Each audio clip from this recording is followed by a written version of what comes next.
सभी विद्यार्थियों को सुप्रभात। अपने इस YouTube चैनल पर आपका स्वागत एवं अभिनंदन।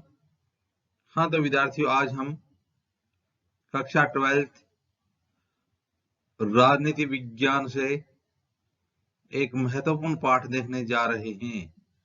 तो आज का हमारा विषय है राजनीति विज्ञान, कक्षा है 12th और आज के पाठ का नाम है पर्यावरण और प्राकृतिक संसाधन।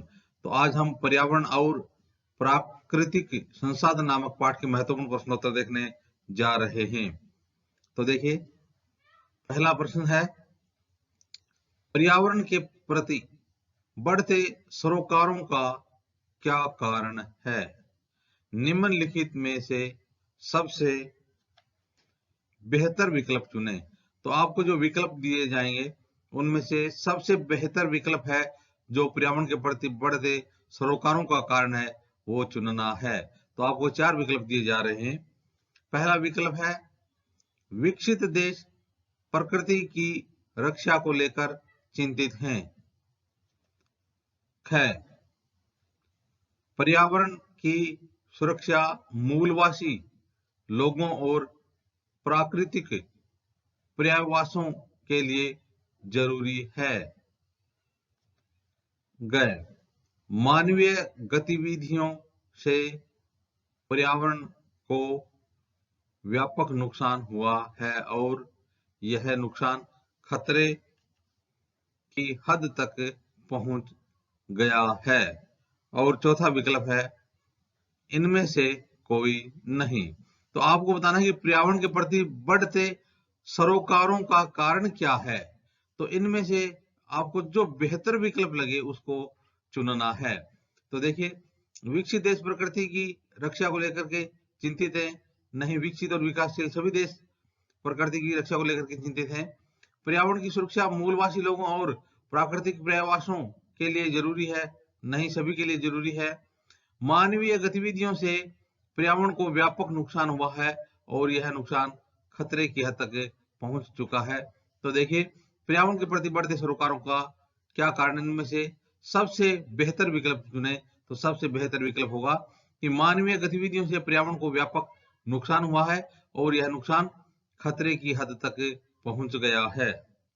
तो इसका उत्तर हो जाएगा ग, मानवीय गतिविधियों से पर्यावरण को व्यापक नुकसान हुआ है और यह नुकसान खतरे की हद तक पहुंच गया है। हाँ तो विद्यार्थियों, अब देखते हैं आज के पाठ का दूसरा प्रश्न। दूसरा प्रश्न है प्रश्न नंबर 2, निम्नलिखित कथनों में प्रत्येक के आगे सही या गलत का चिन्ह लगाना है। तो सही है उनके आगे सही और जो गलत है उसके आगे गलत का चिन्ह लगाइए, या गलत या सही लिखना है। ये कथन पृथ्वी सम्मेलन के बारे में है। तो ये जो कथन है ये किसके बारे में है? ये है पृथ्वी सम्मेलन के बारे में। तो देखिए विद्यार्थियों, 1992 में संयुक्त राष्ट्र संघ का पर्यावरण और विकास के मुद्दे पर केंद्रित एक सम्मेलन ब्राजील के रियो डी जेनेरियो में हुआ। तो कब हुआ? 1992 में। और कहाँ हुआ? ब्राजील के रियो डी जेनेरियो में। तो किस मुद्दे पर केंद्रित था? तो पर्यावरण और विकास के मुद्दे पर केंद्रित था। तो इस प्रकार से इसे पृथ्वी सम्मेलन कहा गया। तो इस सम्मेलन का क्या नाम दिया गया? इसका सम्मेलन का नाम दिया गया पृथ्वी सम्मेलन। 1992 में पर्यावरण और विकास के मुद्दे पर केंद्रित एक सम्मेलन ब्राजील के रियो डी जेनेरियो में हुआ था। इसे ही पृथ्वी सम्मेलन कहा गया था। इस सम्मेलन में 170 देशों, लगभग 170 देश, इस सम्मेलन में 170 देश और हजारों स्वयंसेवी संगठन तथा अनेक बहुराष्ट्रीय निगमों ने इसमें भाग लिया था। तो आपको बताना है कि इनमें कौन सा कथन सही है और कौन सा गलत है। इसमें 170 देश, हजारों स्वयंसेवी संगठन तथा अनेक बहुराष्ट्रीय कंपनियों ने भाग लिया। तो यह कथन सही है या गलत है? तो बिल्कुल आपको पहले बता दिया गया है कि इसमें 170 देश, हजारों स्वयंसेवी संगठन तथा अनेक बहुराष्ट्रीय कंपनियों ने भाग लिया, इसलिए यह कथन हो जाएगा सही है। यह सम्मेलन संयुक्त राष्ट्र संघ के तत्वाधान में हुआ था। तो बिल्कुल जो पृथ्वी सम्मेलन था 1992 का, वो सम्मेलन किसके तत्वाधान में हुआ था? संयुक्त राष्ट्र संघ के तत्वाधान में हुआ था। तो यह कथन भी क्या हो जाएगा? सही हो जाएगा। वैश्विक पर्यावरण मुद्दों ने पहली बार राजनीतिक धरातल पर ठोस आकार ग्रहण किया। तो बिल्कुल सही है कि वैश्विक पर्यावरण मुद्दों ने पहली बार राजनीतिक धरातल पर ठोस आकार ग्रहण किया, इसलिए यह कथन भी क्या हो जाएगा? सही हो जाएगा। यह महासम्मेलनी बैठक थी। बिल्कुल यह कहा गया है कि यह एक महासम्मेलन था, तो इसका उत्तर भी क्या हो जाएगा? सही हो जाएगा। यह महासम्मेलनी बैठक थी। हाँ तो विद्यार्थियों, अब देखते हैं आज के पाठ का तीसरा प्रश्न। तीसरा प्रश्न है, विश्व की साझी विरासत के बारे में निम्नलिखित में से कौन से कथन सही हैं? तो विश्व की साझी विरासत, इसके बारे में जो आपको कथन दिए गए, इनमें से कौन से कथन सही हैं? तो देखिए, साझी संपदा या विरासत उन संसाधनों को कहते हैं जिन पर किसी एक का नहीं बल्कि पूरे समुदाय का अधिकार होता है। तो साझी विरासत, विश्व की साझी विरासत या संपदा क्या है? कि जिस पर किसी एक का अधिकार नहीं होकर के पूरे समुदाय का अधिकार होता है, उसे क्या कहा जाता है? उसे विश्व की साझी विरासत या संपदा कहा जाता है। तो देखिए, इसमें आपको सही गलत कथन बताने हैं।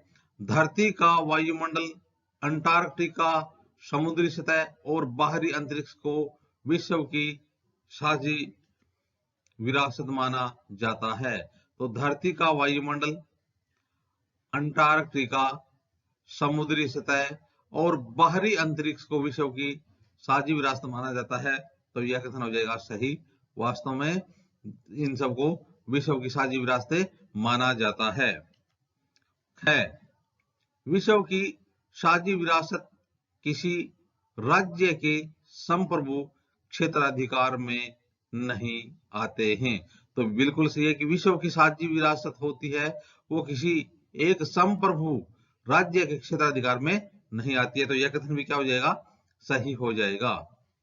अगला है विश्व की साझी विरासत के प्रबंधन के सवाल पर उत्तरी और दक्षिणी देशों के बीच मतभेद है। तो कह रहा है कि विश्व की साझी विरासत के प्रबंधन के सवाल पर उत्तरी और दक्षिणी देशों के बीच मतभेद है। तो यह कथन भी सही है, क्योंकि उत्तर के विकसित देश पर्यावरण के मामले पर उसी रूप में चर्चा करना चाहते हैं जिस दशा में पर्यावरण आज मौजूद है। दोबारा देखना कि उत्तर के विकसित देश हैं, वो पर्यावरण के उसी मसले पर उसी रूप में चर्चा करना चाहते हैं जिस रूप में आज वो मौजूद है। ये देश चाहते हैं कि पर्यावरण संरक्षण में हर देश की जिम्मेदारी बराबर होनी चाहिए। पर्यावरण संरक्षण में हर देश की जो है जिम्मेदारी, वो क्या होनी चाहिए? बराबर होनी चाहिए। तो इसलिए यह कथन क्या हो जाएगा? सही, यानी उत्तरी और दक्षिण देशों के बीच मतभेद है। और देखिए, वहीं दक्षिण के विकासशील देशों का तर्क है कि विश्व में पारिस्थितिकी को नुकसान अधिकांशतया विकसित देशों ने पहुंचाया है, इसलिए उसकी नुकसान की भरपाई भी उसी को करनी चाहिए। तो इस प्रकार से इन दोनों में इस बात पर मतभेद है। उत्तरी गोलार्ध के देश विश्व की साझी विरासत को बचाने के लिए दक्षिणी गोलार्ध के देशों से कहीं ज्यादा चिंतित हैं। नहीं भाई, उत्तरी गोलार्ध के भी चिंतित हैं, दक्षिण गोलार्ध के भी चिंतित हैं, तो यह कथन है क्या हो जाएगा, गलत हो जाएगा, क्योंकि यह कह रहा है उत्तरी गोलार्ध के देश विश्व की साझी विरासत को बचाने के लिए दक्षिण गोलार्ध के देशों से कहीं ज्यादा चिंतित हैं। नहीं, दोनों ही प्रकार के देश हैं वो चिंतित हैं, इसलिए यह कथन क्या हो जाएगा, गलत हो जाएगा। तो इस प्रकार से विद्यार्थियों आज हमने प्रश्नोत्तर देखे। आगे आने वाले वीडियो में भी इसी प्रकार से प्रश्नोत्तर देखते रहेंगे। आप भी अपने इस YouTube चैनल के साथ बने रहिए। धन्यवाद।